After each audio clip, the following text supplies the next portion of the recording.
جی علی بھائی نیکسٹ والا ہے کہ السلام علیکم، کیا فیملی بلاگ دیکھنا حرام ہے؟ فیملی ولاگ بنانا ہی حرام ہے تو دیکھنا تو اس سے بڑا حرام ہے. یہ کوئی پوچھنے والی بات ہے؟ کسی مسلمان سے یہ بات پوچھی جائے گی؟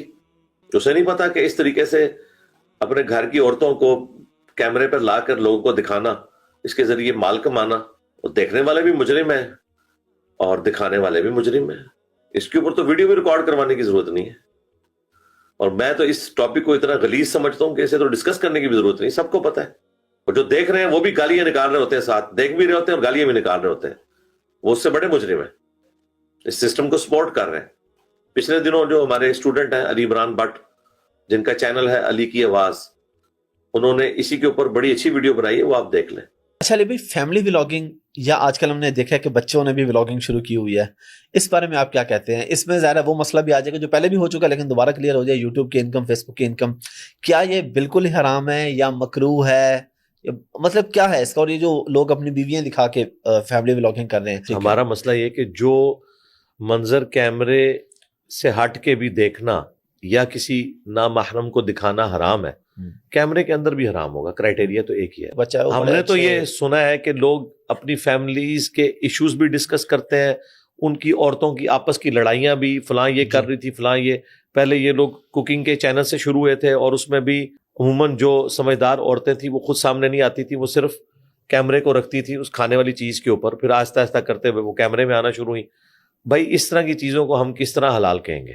یہ کسی مسلمان کو پوچھنے کی ضرورت نہیں ہے. مسلمان کو پتہ ہے کہ اسلام میں پردے کے کیا احکامات ہیں. اور پھر اس طرح کی پرسنل چیزیں، خاندان کے اندر کی چیزیں، یہ چیزیں بات ڈسکس کرنا یہ تو بالکل حرام والا معاملہ ہے. اور پوری دنیا کے سامنے نشر کرنا تو ظاہر ہے جس کی بنیاد ہی یہ ہے، اس کی بنیاد کے اوپر جو کمائی ہے اس کو کیسے کوئی حلال کہے گا؟ البتہ یہ چیزیں نہ ہوں، ایجوکیشن والا کوئی معاملہ ہو اور ایشوز ہوں، اس میں اگر کوئی پازیٹیو کام کر رہا ہے اس باؤنڈری کے اندر تو اس کی کمائی حلال ہوگی. لیکن اس میں بھی ظاہر ہے ایک بات جڑی ہوئی ہے، ویڈیو ایڈز کے اعتبار سے تو ہماری ایک ریزرویشن ہے. اب تو نومبر 2023 کے بعد انہوں نے کمپلسری کر دی ہیں ویڈیو ایڈز. ہمارے چینل پہ بھی چلنے شروع ہو گئے ہیں سٹارٹ میں. وہ بھی اگر اویلیبل ہو، صرف مڈ رول درمیان میں 5 منٹ 10 منٹ کے بعد جو چلتا ہے اس کا انہوں نے رائٹ دیا ہے. وہ تو میں نے اپنی ویڈیوز میں ان چیک رکھا ہوا ہے.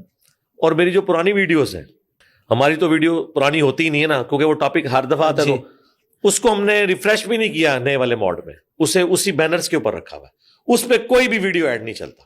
ٹھیک ہے، ورنہ ایک کمانڈ سے ہم ان ساری ہزاروں ویڈیوز کو اس پہ لا کے اپنی کمائی کو 10 گنا کر سکتے تھے. یہ حرکت نہیں کی میں.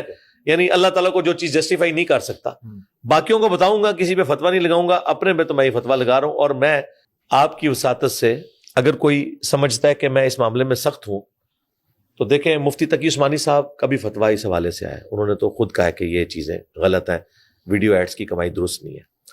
ایک طرف تقی عثمانی صاحب ہیں، ایک پیورلی آرتھوڈاکس عالم جو ایک روایتی عالم ہے. دوسری طرف ایک لبرل عالم یعنی مانا جاتا ہے جاوید احمد غامدی صاحب.